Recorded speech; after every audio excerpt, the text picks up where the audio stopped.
Միշտ հոգնած ես, նույնիսկ բավականին քնելիս ու առանց երկաթի պակասի։ Ոչ, խնդիրը միայն քունը չէ։ Մշտական հոգնածությունը կարող է առաջանալ այնպիսի բաներից, որոնց մասին ամեն օր մոռանում ենք։ Դիտարկենք, թե ինչու է էներգիան միշտ ցածր և ինչպես կարող ես օրը էներգիայով լի սկսել։ Անհամապատասխան սնունդ բեռնված դանդաղ ոգ կամ մարմնի համար անհամապատասխան սնունդը, եթե բավական է ուտել, դանդաղեցնում է մտքն ու մարմինը։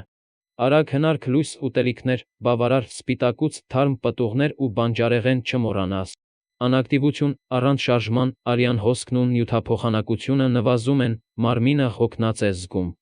Հակառակ դեպքում մի կարճ զբոսանք, առավոտյան վարժություն կամ պարզ ձգում կարող է կրկնապատկել օրական էներգիան։ Սթրես և մտավոր ճնշում, ավելի լավ, քնի պարագայում անգամ բացասական մտքերը, անհանգստությունը և սթրեսը կարող են էներգիան սպառել։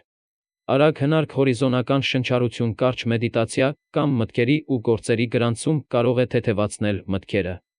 Օրեկան սովորույթներ, երկար քունը բավարար չէ, քննության որակն ու ճիշտ ժամը նույնպես կարևոր են։ Բացի այդ, չափազանց շատ ուտելը, քաղցր կամ ծանր ըմպելիքների օգտագործումը նույնպես հոգնածություն է առաջացնում։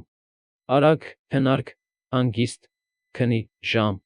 Հեռախոսից ու հեռուստատեսությունից խուսափել քնելուց առաջ և թեթև ճաշերը էներգիան պահում են։